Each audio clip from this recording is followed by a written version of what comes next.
Hey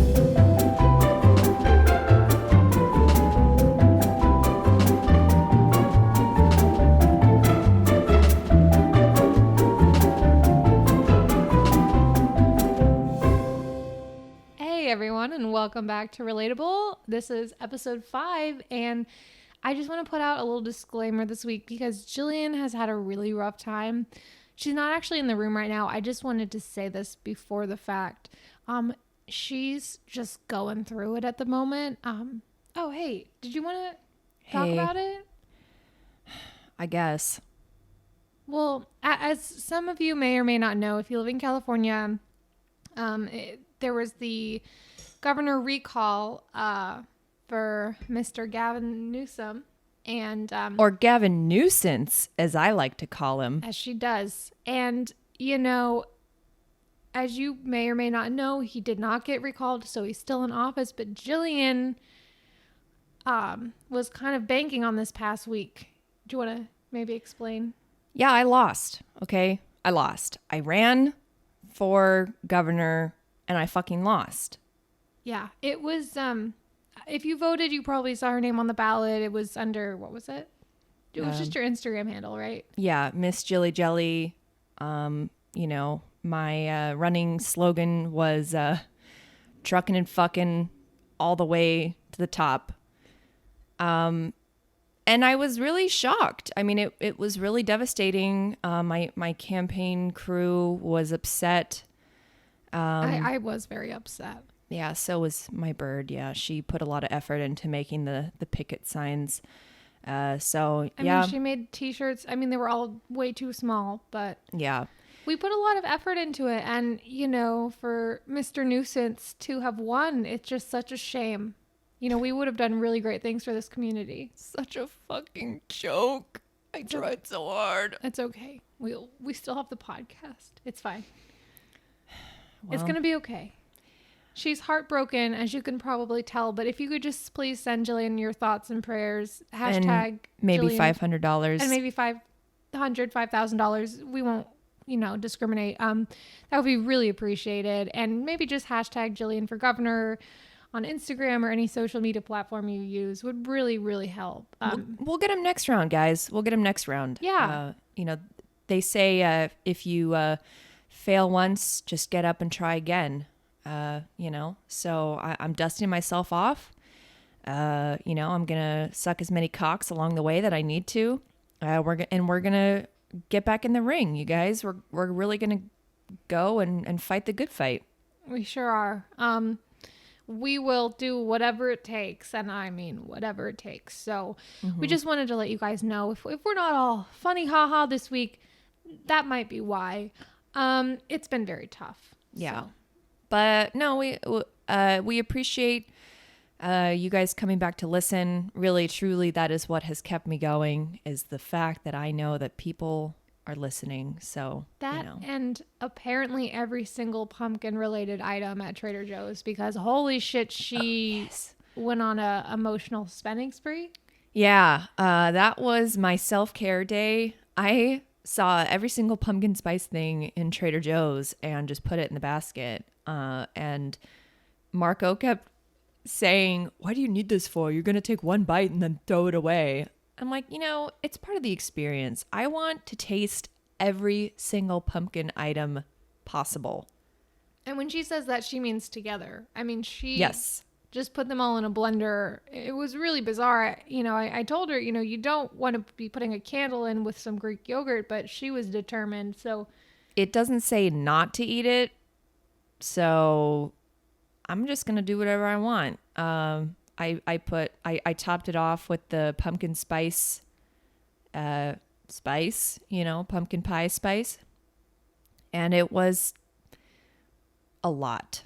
It was a lot, but it did look pretty appetizing. I shared a picture on Instagram of all the ingredients before she just blended them all up, and individually they look pretty appetizing. I think, looking back in hindsight, I should have taken off the wrappers and, thrown away the boxes before I blended everything together. But, that's for next time. I learned my lesson. Yeah, and the body butter maybe was a bit much, I think. Yeah, see, I was a little confused. It said body butter.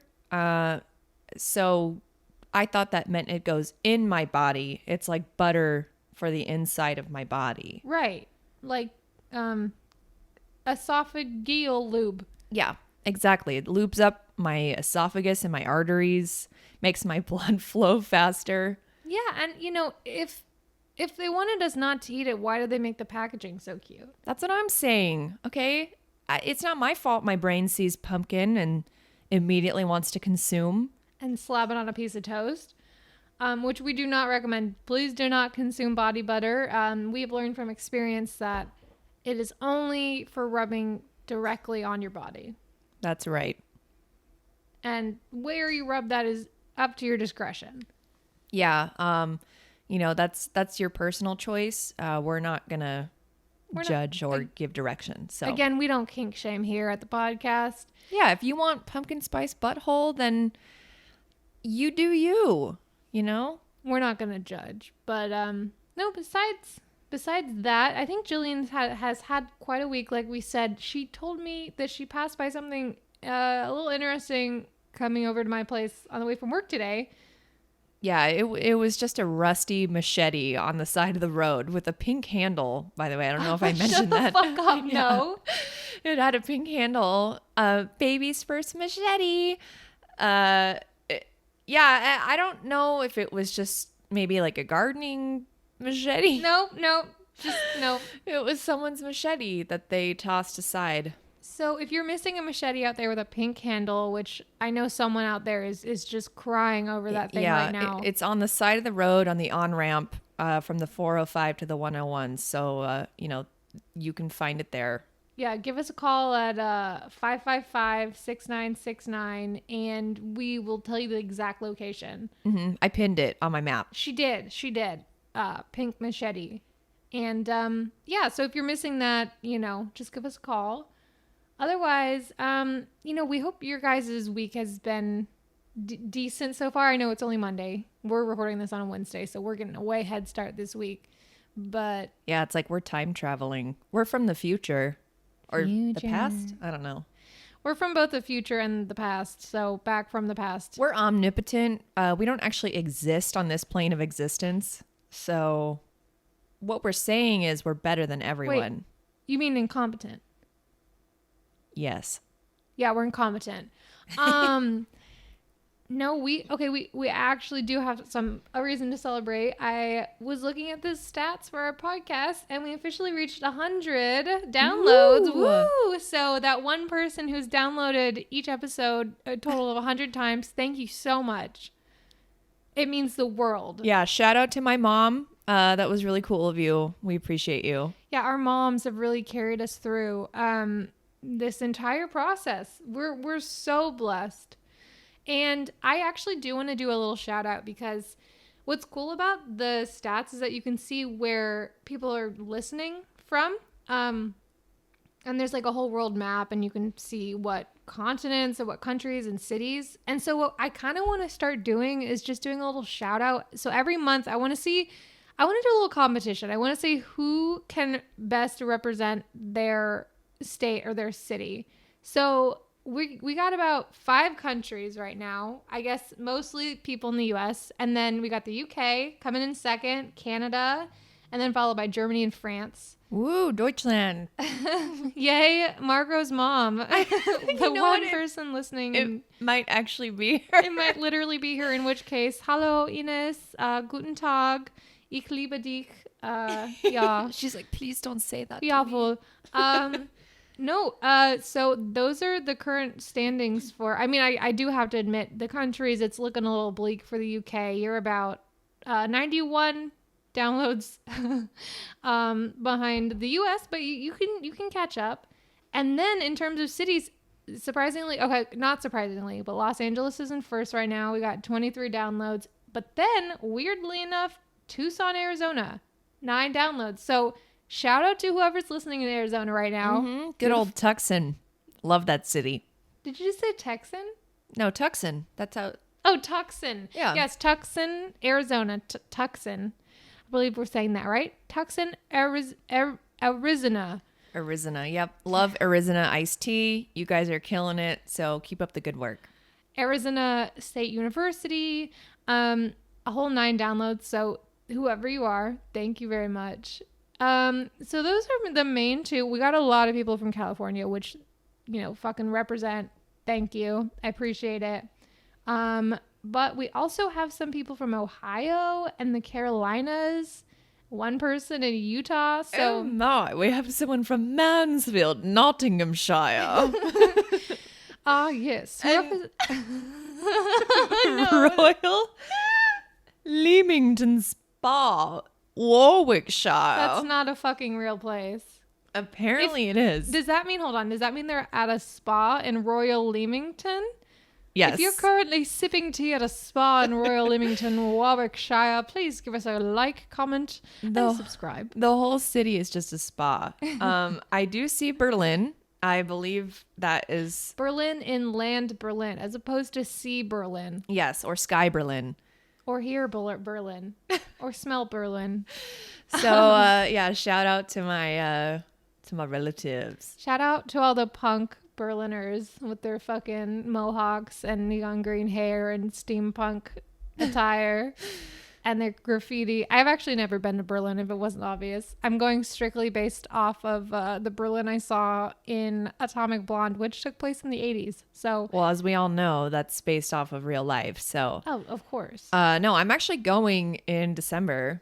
What? Yeah, I'm gonna visit my family-in-law. It's official.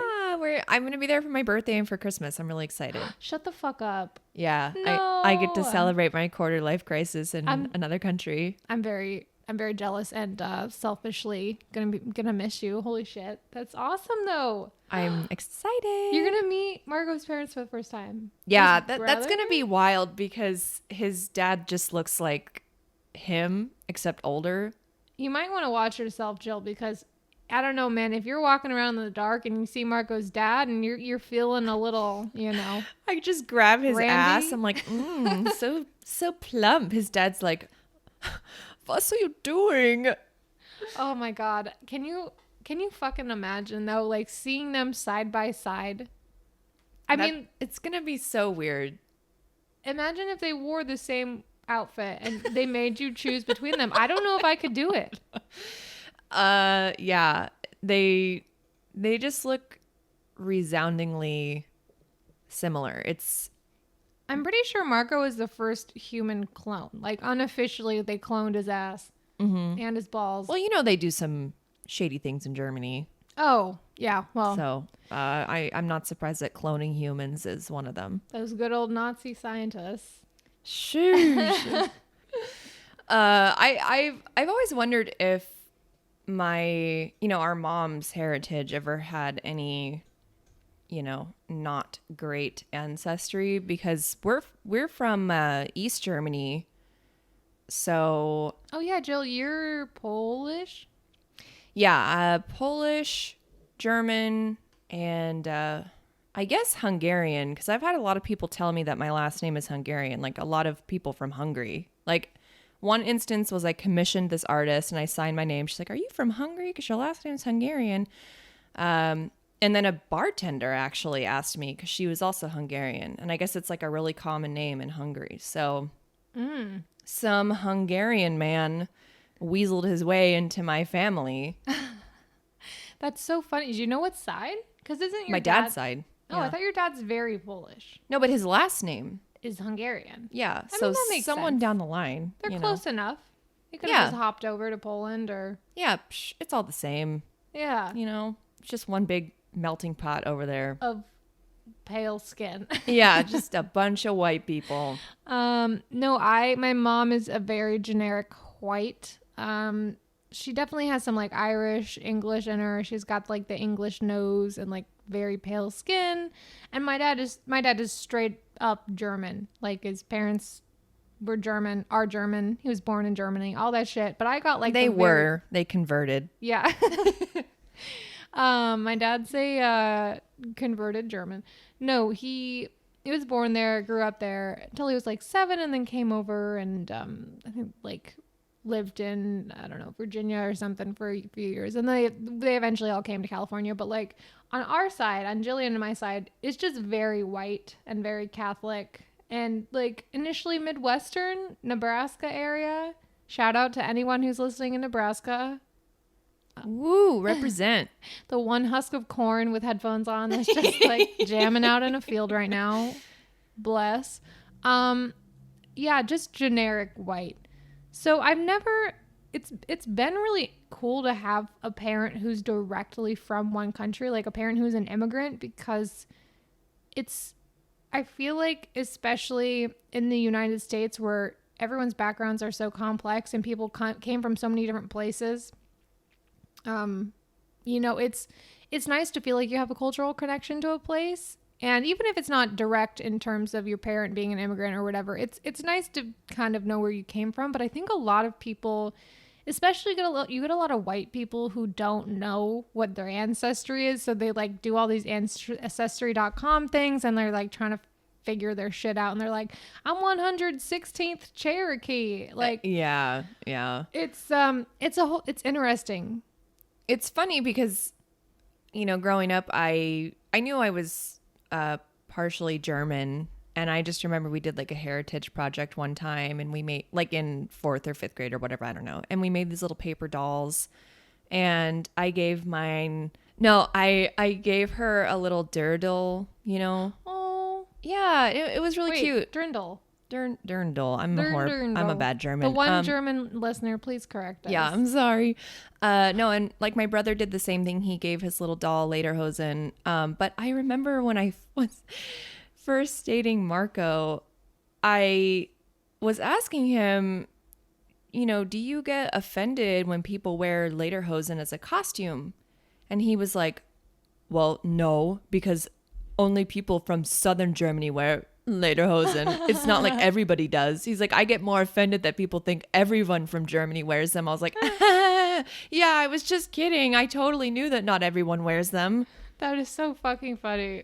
I really thought that everybody I had no idea. No, I'm German, my guy. Like, I didn't know that shit. Yeah, we it's grew up just having South. Oktoberfest, and people would come. My grandpa has like a legit lederhosen from Germany. There's a picture of me. For whatever reason, my mom gave me a magnet of a picture of me when I was like 3 or something in a like traditional German dress that's just on my fridge right now. So it was cool to have all that cultural stuff growing up and like have actual Oktoberfest where we'd have family come over from Germany. And okay, but do you like sauerkraut? I like it on a good weenie. I don't. No. It makes me want to vomit out my insides. Do you like kimchi? I love kimchi. Okay. Well, you just like the Asian version of sauerkraut then.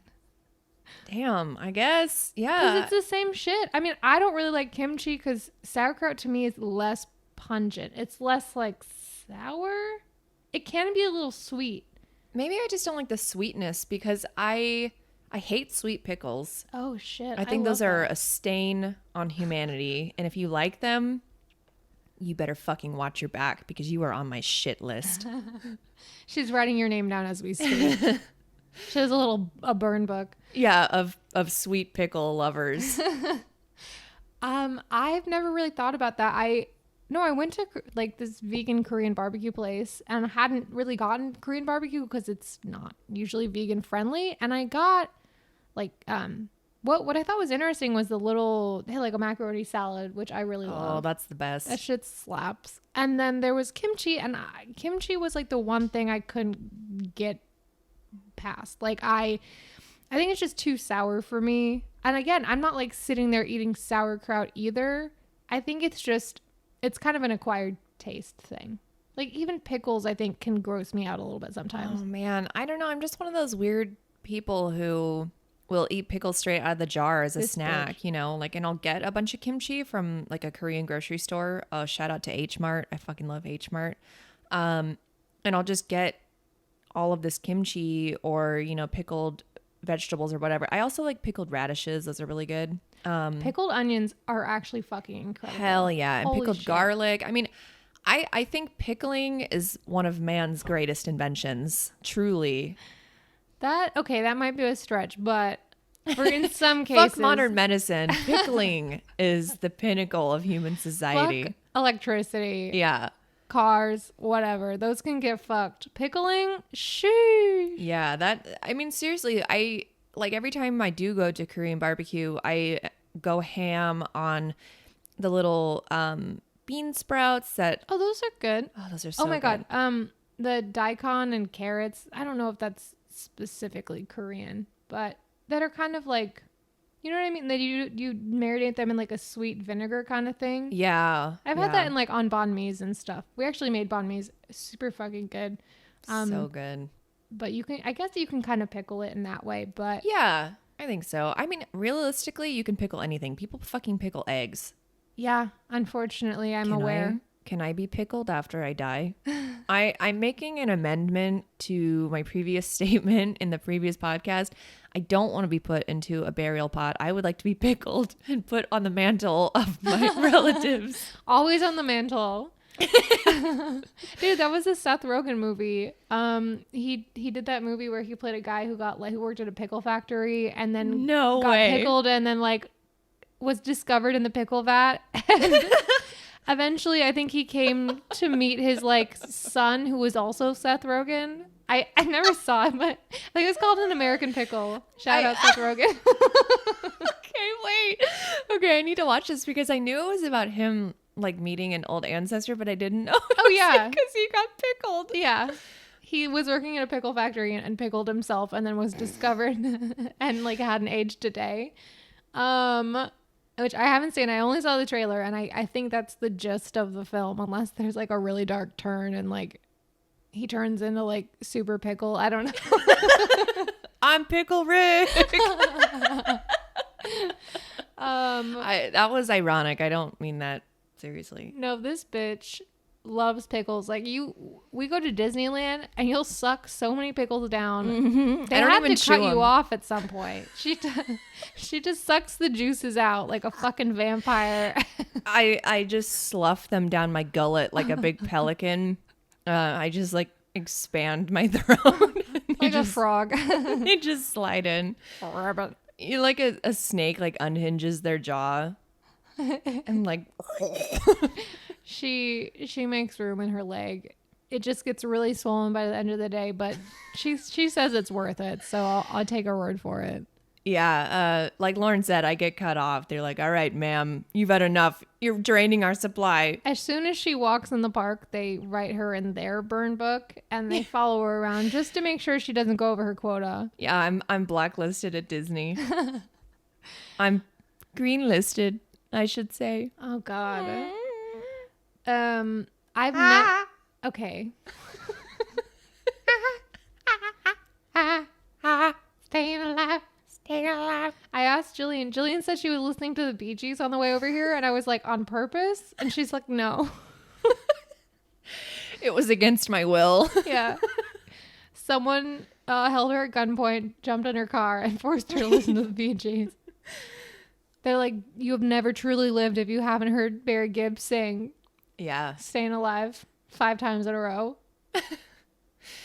No, what a classic, you know? Weren't you saying there was an SNL sketch where it was like Justin Timberlake? And I think it was Jimmy Kimmel. They were doing an impression of the two Gibbs brothers who were still alive. Because I think the third one died. The Jib Gibbs. Jib. Anyway, yeah, it's so good. Wasn't the sketch just being them like? They were like hella aggressive and talking about they were on like some interview or something, and Barry Gibbs is like super aggro, and he's like, I'm gonna cut you open like a soft shell crab and wear your flesh like a raincoat. Oh yeah, I think was that Jimmy Fallon. Jimmy Fallon. Yeah. Oh, I get the two. There's too many fucking Jimmys, man. I know, and they're all generic white men. Of course, they all look the fucking same. And they all, if your name is Jimmy and you're a generic white man, congratulations, you probably have a late night talk show. Yeah. Statistically, the chances of you having a late night show are about 99 out of 100. Mm-hmm. That's so fucking funny. I don't really watch SNL that much. I think there was a time I did when I was a kid, and I don't know, we would record it on TiVo or whatever. And and would watch episodes occasionally, but it's just like, I don't know. I haven't caught up. I don't watch it unless there's a specific guest or musical guest that I want to see. Like the Strokes performed on SNL recently, and that was cool. It wasn't the band. It was just people having strokes. Yeah, I really enjoy watching that. But yeah, I don't know. I feel like in recent years it's not as entertaining, and it's just. I feel like that's such a popular thing to say, but I think the format just doesn't lend itself for peak comedy. Like I just think that some sketches stretch out past their like golden hour or minute of comedic timing. And I think when something just goes on way too long, like this podcast, I was about to say it runs out of steam. Or I don't know, some things are only funny. Like that's why I think a lot of shit that came out of Vine was so funny and so inherently memorable, because it was just like 7-second clips of absurd shit. And even if it was scripted or unscripted, like this is shit I wasn't even on Vine. And these are quotes that live in my head rent free, like, oh, you almost made me drop my croissant. Yeah, or oh my god, he on X Games mode. Yeah, or now when I see anyone die in a movie or show, I'm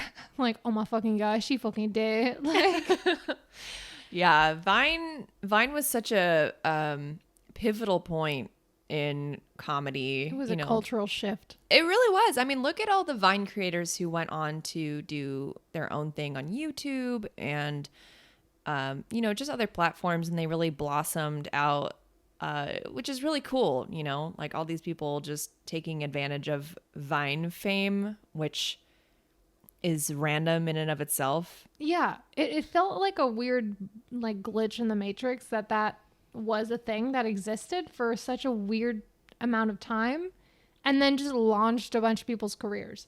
Yeah. And then, I guess a lot of people say, oh, TikTok is like Vine or whatever, but I disagree. It's not as good. It's not as good. There are some gems on TikTok, but I feel like the platform keeps expanding the video limit. So now I've seen like almost 5-minute videos on TikTok. See, this is what I'm talking about. Coming back to the length and how it plays into comedy. It's just not as funny when it's a 5-minute video. Just to sustain the comedy of like a 5-second bit for 5 minutes, I don't want to say is impossible, but it's really fucking hard to do. It feels impossible. I feel like if my attention is not grabbed in the first 0.2 seconds, I swipe away. Right. Which is probably what you're doing right now.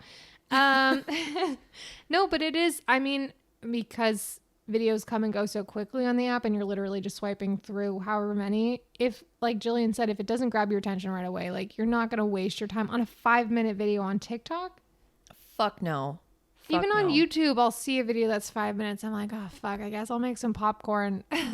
I know. I feel like most of the time whenever I have a video that I want to watch, quote unquote, and it's longer than a few minutes, I'll usually just put it on while I do things, like just people talking about stuff or whatever, or I don't know, unless it's like really important that I'm watching the video. Mm-hmm. God, this is really sad that I'm admitting it. I'm like, I don't have the right attention span to even watch. No, I think it's just a testament to the fact that we're grown-ass adults with jobs and we don't have time to sit down and watch a 45-minute, YouTube lecture on how social media is poisoning children's minds. Yeah, that's true. I remember in high school, I would come home and I would watch Let's Plays after school and then like take a nap on the couch. God, those were the days. Holy shit. Yeah, see, I never watched Let's Plays. That was the other thing is I think my first version of a podcast was just listening to Let's Plays because I didn't really grow up playing a lot of video games. I was never a really big video game person, so I just listened to people have these absurd conversations and it was entertaining enough for me. Like I didn't get the game. I didn't really care as much about the game unless it was relevant to what they were talking about, which was rare. Yeah. I feel like a lot of the times Let's Plays are just podcasts with a video. People sucking at video games, which is what'll probably be what our Let's Plays like when we get that off the ground. I am excellent at video games. Are you? No. Okay, I was gonna say that is to be seen. I mean, compared to me, you're a fucking champ. I am human garbage. Well, since Halloween is approaching, Yes, Halloween. yes, I am approaching the limit to how many pumpkins I can my shove up my sanity. coochie. I'm anticipating us playing some scary games. Okay, and I'd be down. I'd be down. No, and I'm super excited about it. I just am such a fucking pussy when it comes to scary games. Like, and I love them, which is, the catch-22. Like when I played Dead Space 2, it took me, I feel like it was almost a half a year to finish it because I would play it alone and it would scare the fuck out of me. So I mean, it'll be nice to have you with me because we can suffer through it together. You can suck your thumb and I'll hold you in my arms. I'm gonna be sucking on your toes. I'm excited. I've never played a scary game. Again, not really a big game person. I like the pleasant games like Animal Crossing or Cooking Mama or Nintendogs when that was a thing with the DS. Oh, of course. I just downloaded Stardew Valley, which is super cute. More like Starpoo Valley. Okay. You know what? Says the girl who hasn't played it, so you can't talk shit. If you get a dog, it's super fucking cute. I just know there are so many romance options, and I always see people on TikTok like thirsting over the different people. You know what? No one's really that hot. I'm gonna say it. Wow, or that's I'm pretty asexual. Controversial, dude. What? That's pretty controversial. I was gonna say, yeah, no, well, maybe I've said like one word to each of the characters, and they're generally annoying. But it remains to be seen. I might just hook up with my dog, honestly. Like, it's the cutest thing. It's the cutest thing in there. I come over, I give it little love pats. It barks. It's great. Aw. Are there chickens in that game? Or am I thinking of a Harvest Moon?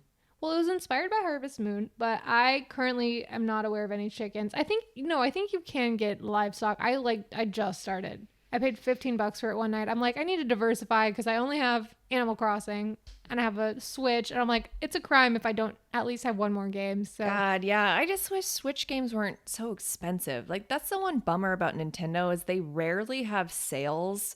And prices just don't really go down as time goes on. At least that's how I feel. Like, I mean, I'm the same. Like, I have Animal Crossing and I also have Luigi's Mansion 3.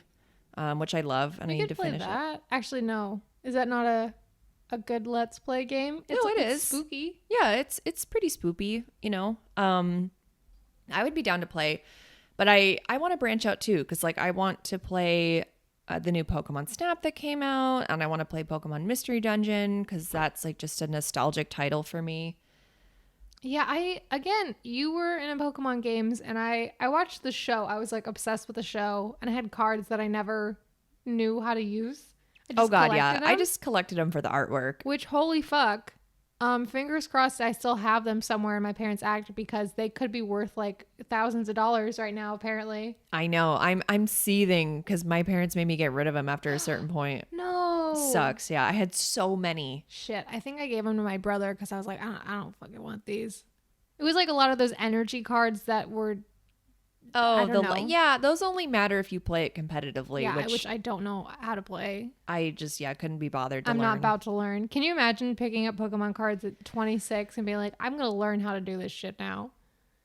No, I can't because I don't know any sane person who would do that. If you've been playing it for, ever since you were a kid or whatever, I get still playing as an adult, but why on God's green earth would you decide to pick that up as a hobby? You just go to a fucking park and start dueling some kids. Like, you guys want to fucking go?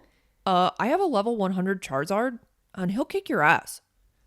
Oh yeah, well I have a level 200 fucking Squirtle, so let's fucking go, bro. I never got into it. I think now the thing is to just collect and sell the shit out of them and make a ton of money, but yeah. I used to collect plushies of... Yeah, used to. Dude, shut the fuck up. She has a problem. She's tried to keep it on the down low, but she has a closet full of plushies at home, and it's getting a little out of hand. Yeah, I'm running out of storage space. I've started digging or, like punching a hole into the wall so I can store them where the insulation is. And it actually doubles as insulation too. So it's pretty functional. I mean, and your landlord was okay with it, which I was honestly surprised by. Yeah. I had to do a little bit of convincing, but, ultimately I think once she saw that they still worked. And we're adorable, fluffy Pokemon. She was like, oh my God, by all means, please. Yeah. Go for it. Mm-hmm. My like 70-year-old landlord from New York. Yeah. Whatever accent that was, Brooklyn. I don't fucking know. It's all the same to me. Hello to one New York downloader, subscriber. Let us know in the comments if we're doing this right. Bobby. Your mom reminds me of Linda Belcher. Really? Yeah, it's just like something about the nature of her, because she's like so like loving and like just, I don't know, she's like very wholesome and just reminds me of your mom. She also looks like her. Yeah. If your and mom wore oil. red glasses, she would be Linda Belcher. Yeah, it's actually really cute. No, my mom's sweet, but she can be very overbearing sometimes. I went to go visit my parents for the weekend, and it was a trip. It sure was. Literally, no, it took me like 10 hours to get up there. Holy shit. I don't know why. Well, no, I do know why. Traffic, and also I stopped to get food. Oops. But no, I went home, and it was pretty relaxing. My brother was there, and we hung out. I dragged them to see Shang-Chi, so I saw it again. Nice. for the second time, and it was fun. And then we went to our grandparents' house on Sunday, and our Oma was so excited to show us the Jungle Cruise movie that just came out with The Rock and Emily Blunt. It was her third time seeing it, and it was fucking cute because that's wholesome. We came over. We brought sandwiches for everyone. She had made brownies and this like fruit punch and had chips and dips and all this stuff out.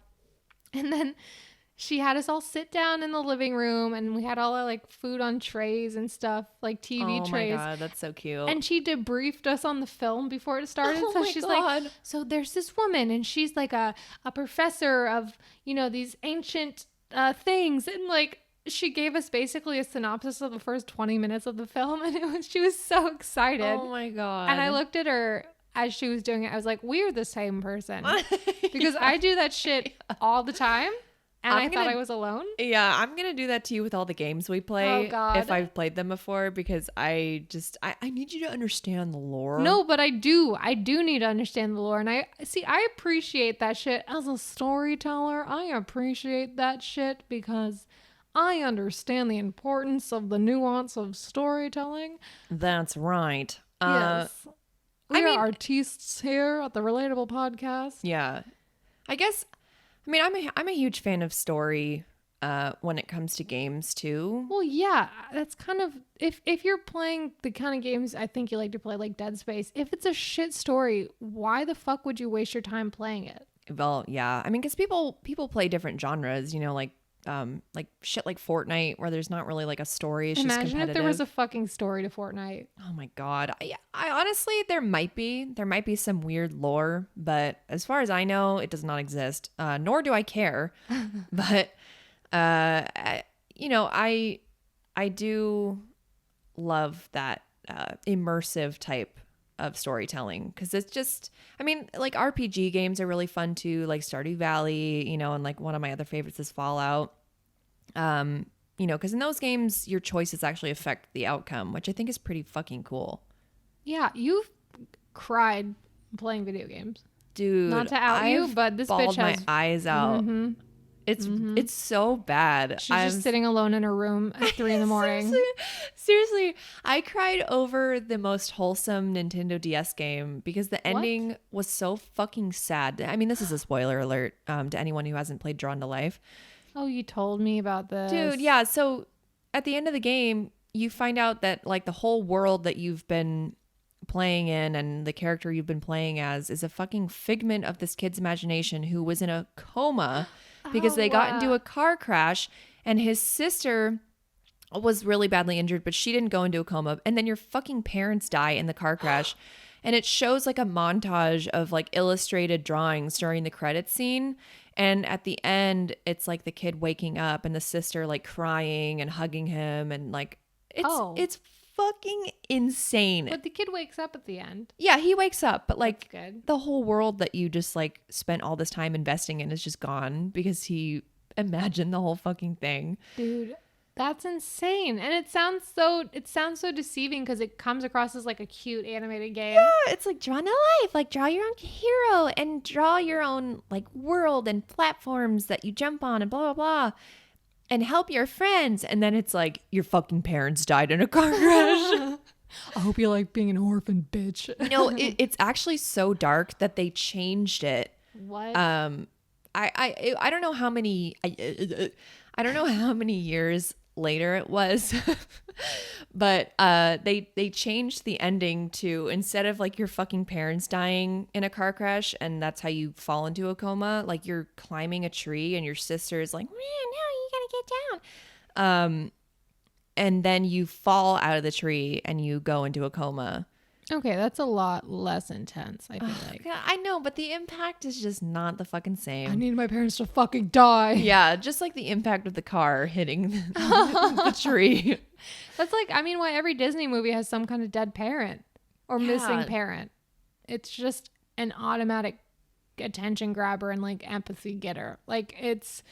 And then you have the whole fridging thing in comic books where it's always like, oh, the girlfriend's dead or kidnapped, so you have to avenge her death. And it sucks because even some of my favorite things fall victim to these tropes. Like Deadpool 2 was criticized for it, but... It happened in The Boys. Oh, yeah, it did happen in The Boys. But it's like also, though, I don't know. I have mixed feelings about it because I also really like those shows and movies. Yeah, I mean, because it gives the characters motive. It's a very clear... driver. Are we going to pretend like things like that don't happen in life where you lose a loved one and it acts as a motivation? Again, it's like, I think it's an overarching problem where throughout comics, women are only to be used to be kidnapped or murdered for other people's motivation. I think that's what the issue is. Yeah, but, and they lack character development along the way. Yeah, if you take a more nuanced look at it and it's just a part of the lore or the story or whatever, I think people could stand to be more cognizant of that when they're writing. Like, holy shit, oh my god. So I don't know if you guys have seen Free Guy. Oof. Okay, so I personally had an issue with it as a writer and as someone who's cognizant of how like the male gaze versus the female gaze affects people's writing and story and how everything plays out. So Jillian and I watched this separately. She was like up home for a weekend. I was here in LA and I was like, I'll treat myself. I like Ryan Reynolds, whatever. And it was so interesting because there were bits that I was like, okay, this is funny. This could have been something like good and fun and unique. But ultimately, our big issue with it was that, so essentially the guy who like, I don't know, coded the game with his partner who's a girl. I guess he had secret feelings for her that he programmed into Ryan Reynolds' character, who's like a non-playable character of like a bank teller. And I guess those feelings were unlocked when he saw the girl that his business partner, like her character in the game. And so he fell in love with her because he was programmed to have the feelings of the computer programmer who loved the girl in real life, but like never told her. And so it's revealed to her essentially in like the last 15 or so minutes of the film. And before this, it's not at all shown that she has any feelings towards this guy in real life. If anything, she falls for Ryan Reynolds' like non-player character. I know, yeah. So she falls for Ryan's non-player character, whatever, which is like supposed to be the guy's coded personality or love for her. And then she finds out that the guy in real life loves her, and she has this like big quote unquote emotional moment where she gets super like teary eyed, and he goes to get coffee and she'd like turned him down for joining him. And then she like rushes outside to meet him there, and they're like standing across the street from each other and staring at each other like meaningfully. Like she finally realized that she has feelings for him. It's so fucking corny. And it's so out of touch, and it's so from the male fucking perspective, because there's this narrative that like because you have feelings for someone, you're entitled to their affection and mutual attention and love. And this girl had no prior indication of that, and it was like as soon as she realized he felt things for her, she was like, oh, just kidding, I love him now. Yeah, it was pretty terrible writing. And it's so frustrating because you see this shit over and over again, and usually I can guess before the credits roll, like, okay, let's see what kind of names are under, you know, the writing credits. And if it's like 3 white middle-aged men, I can usually tell. If it comes out in the story in terms of them not being self-aware of poor writing tropes. Not saying all white middle-aged men write this shit. There are a lot of people who are a lot more self-aware and can write really nuanced characters, women and men, everywhere on the spectrum. But you see these same types of people getting hired, and you see the same types of tropes coming up in films and shit all over the place. And it's just like, it's frustrating. It's so tired. It's just so, it's so overused. It's so predictable. It's so poorly written. It's unrealistic. Yeah. And it's also communicating a really problematic narrative that essentially if a guy is interested in you, he's entitled to your mutual affection, which is something I've struggled with too as a woman, saying no to people because I don't want to hurt their feelings or whatever. Yeah. Because I don't. But also you as a woman or as a man, if someone loves you and you don't love them back, you're, you know, they're not entitled to your love. You can say no. But it just perpetuated this whole fucking thing where this myth that like, oh, if you love a girl, you deserve to get her love back. And that was like one of my biggest issues with it. Yeah. And I mean, that aside, all the different little references they had in there were just really kitschy. Yeah. And it's like, oh my God, like cool pop culture references. But it's just, I don't like it's a cop out. It's a cop out for a quick laugh. They're trying to appeal to a certain audience, and it was just so fucking corny, and just the way it was written, like, I'm a gamer. Yeah, you could tell it was written by a bunch of fucking 40-year-olds in a conference room who don't have any sort of connection with kids now who actually play Fortnite and shit. Yeah, it's so unself-aware in the worst way. It's so embarrassing. Yeah, I love Ryan Reynolds, but god damn, that was horrible. It's really unfortunate because I think it takes so long for people to become an executive, at which point they no longer are connected with the zeitgeist that, you know, younger people are and have that connection with. And so unless you bring in people, or maybe ask your assistant, you know, what do you think of this script? And ask for feedback, like you're gonna end up with an out of touch movie. Yeah. Which is absurd. Like, that shouldn't be happening. I don't know. As someone who's an assistant, like, whose bosses have them read their stuff, I'm really grateful that they have me do that because it's like, I feel like I've been able to provide the insight that maybe they wouldn't have had. But, right. You're not just a yes man being like, oh, excellent, amazing. Right. I think it's important to just be critical. Like, even if you're providing feedback, you can still be critical about it and be like, I think it'd be cool actually if they did this instead. But anyway, I've read a lot of awful scripts, a lot of misogynist scripts too, written by guys, like, and it's just really horrible to see how they write women. And, I see a lot of movies get made that still don't know how to write women. And even if it's written by women, I don't discriminate. Like, if you don't know how to write women well, like Captain Marvel to me was really disappointing because I don't really feel like they nailed her character at all. I didn't know who she was. They made her a plain, unlikable bitch.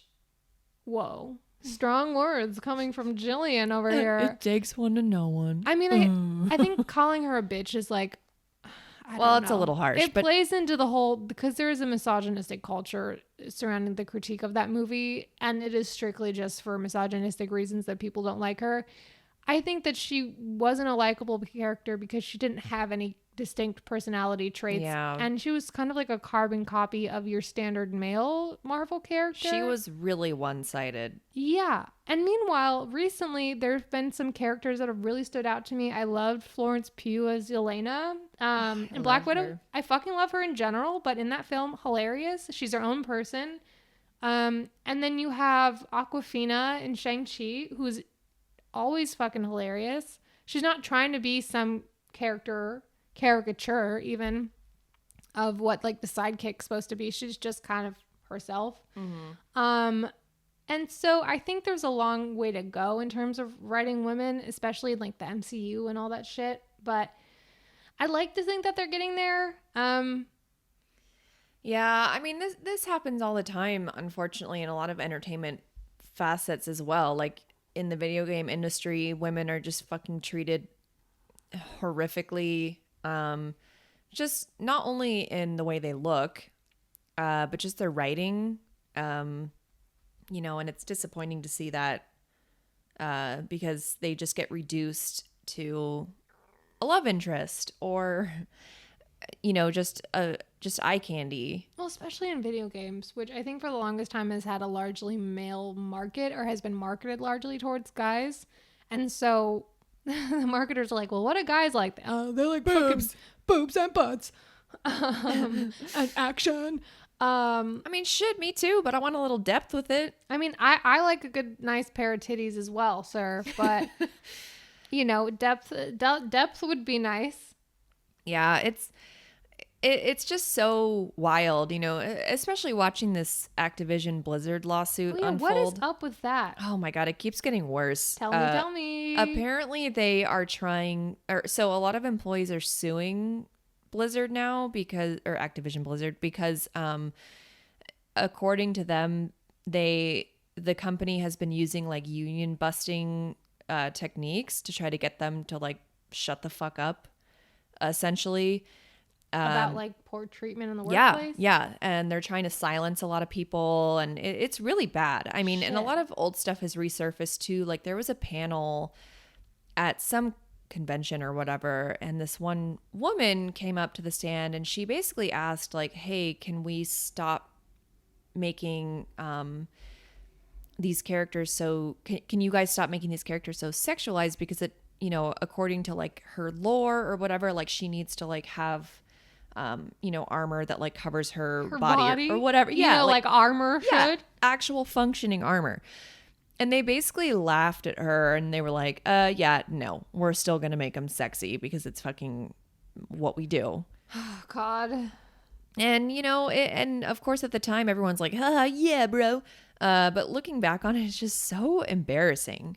I mean, it is. It's like childish frat boy behavior. No, that's literally what the culture is described as. And a lot of protesters, I saw some of the signs that they were holding and it was like, send the frat boys back to college. And, I mean, yeah, it sucks that culture exists. It's embarrassing and incredible how widespread it is. And I don't think it's just relegated to video game culture. I think it's definitely not. A lot of places, a lot of corporate places, especially, holy shit, if you hear anything about like talent agencies in LA and the type of shit that goes on and like the abusive behavior to assistants with literal, you know, you hear about, there's a whole article about Scott Rudin who was throwing computers at his assistants and emotionally abusing and berating them and just torturing and tormenting them. Just fucking insane. And then you have the whole agent culture. It's like a lot of bros who have like drinking problems who mask it as like, oh yeah, let's get drinks with coworkers and schmooze and all that bullshit. But and then a lot of it comes with the territory of being just like misogynistic as shit.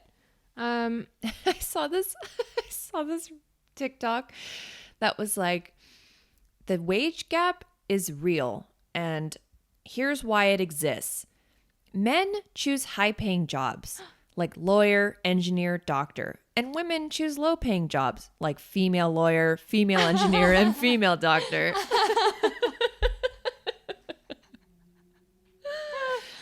Holy shit.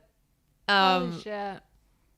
I feel like it is kind of sad in a way because I'm sure there are people who think reminiscent of that logic, you know, like, oh, if only women chose better jobs, blah, blah, blah, if they like applied themselves and they actually tried to work harder, blah, blah, blah. It's so much more complicated than that because a lot of the time, and I think this is ingrained to us as women societally, but the whole idea of don't make a big deal of anything in terms of if you're sexually assaulted, don't make a big deal. Don't complain. Like, shut up and be quiet. Like, sit down, be seen and not heard. Yeah, you'll get fired if you say something. Yeah. Or if you speak up against bad shit, or if you speak in favor of good shit for you. So that's why a lot of women, and I had a psychology of gender course my senior year, and someone came in one day to talk about how to negotiate for a raise and how women typically don't negotiate for raises as much as men, and so end up making less because they're not taught to or aren't encouraged to speak up for themselves. And I've made it a point every single job opportunity I've had to negotiate, because essentially at that point I know to a certain extent my wage is in my hands, and if I don't at least try to negotiate, then I'm doing myself a disservice. Yeah, I think I've learned too, it's like the worst thing that can happen is they say no, you know, and punch you in the face. yeah, and fire you. Again, for legal purposes, cannot relate to that. I'm just kidding. No, it's something that I think is, unfortunately, it's pinned on us specifically as just being entirely our fault, which is not true. It's a very gray area sort of situation, and a lot of it just comes with assuming women aren't going to do as good of a job or whatever. Well, they don't. Again, true. We don't do a good job because we couldn't be bothered. Yeah, and also we can't do anything without a man. So I mean, we'd much rather be shopping, doing our nails, but I mean, you know what they say, women be shopping, and it's true. Y'all ain't ready to have that conversation. Yeah. No, I'm grateful to have bosses and a job that values me as a person, and you know, working for a woman is great because there is that mutual understanding of like all the bullshit, especially as someone who works for a female director, and all the bullshit she's had to deal with, and with misogyny and as rampant as it is. So y'all, again, I'm speaking to a largely female audience. I think 95% of you are women, so sorry guys. But also yay men who support women. Yeah. and just men, you know, if you're a good guy out there, keep doing you. If you're not, go fuck yourself. I don't know, jump into the ocean and don't come up for air. No, I think it's all kind of on us as a whole to hold each other accountable and support each other, because you know, you don't want to be backstabbing the shit out of other women, like when you could be uplifting them and helping them out. All the female coworkers and managers that I've had over the years have always been the ones to help me you know, not only advance in my career, but really just give me good solid advice and really just look out for me. And I just think that's so important, and no matter what field you work in, you know, you just want people who uplift you rather than see you as competition. And slap your ass as you walk in the door. Well, I never said that wasn't okay.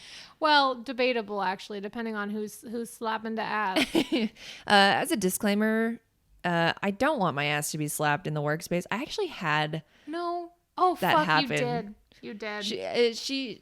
They no longer work for the company, but and they were a little intoxicated, but they slapped my butt, and I was like, "Girl, who said you could do it?" Yeah, it was a woman.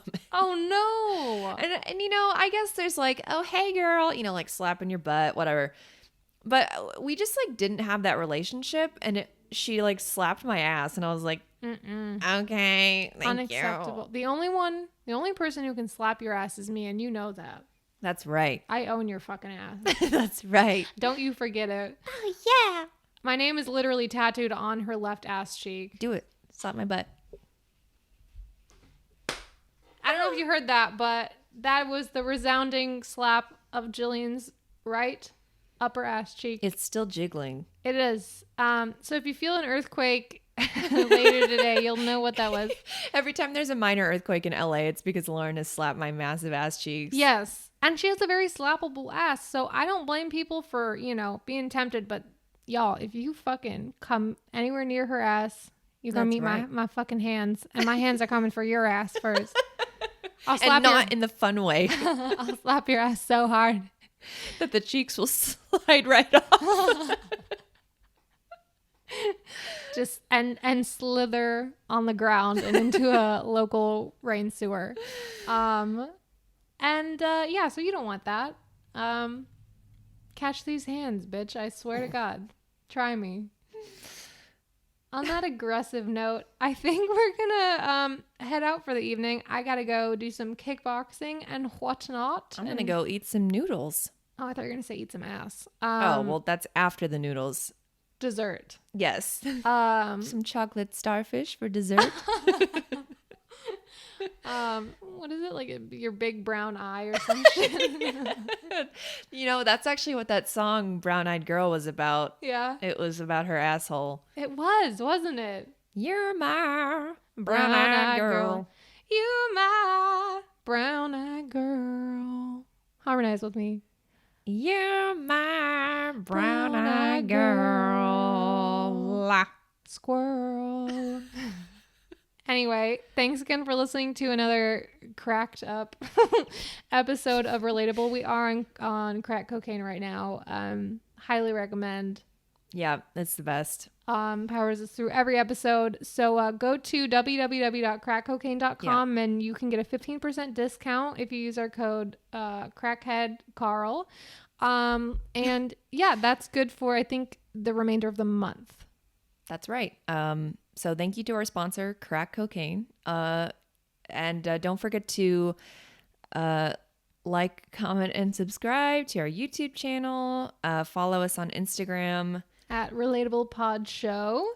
And I got you, buddy. And you can feel free to email us. Again, we want to hear from you. We want to talk to you guys. We want this to be like a conversation where we just bitch about the shit that we've mutually experienced. So if you can relate to anything we've talked about today or in any other episode, feel free to email us at relatablepodcastshow@gmail.com, and you can visit us at relatablepodcastshow.com, our website where you can listen to episodes and check out a bunch of other fun things we got going on there. And yeah, so do yourself a favor, do your friends a favor, represent your fucking state, your city, and get your name out here for our little city/state competition.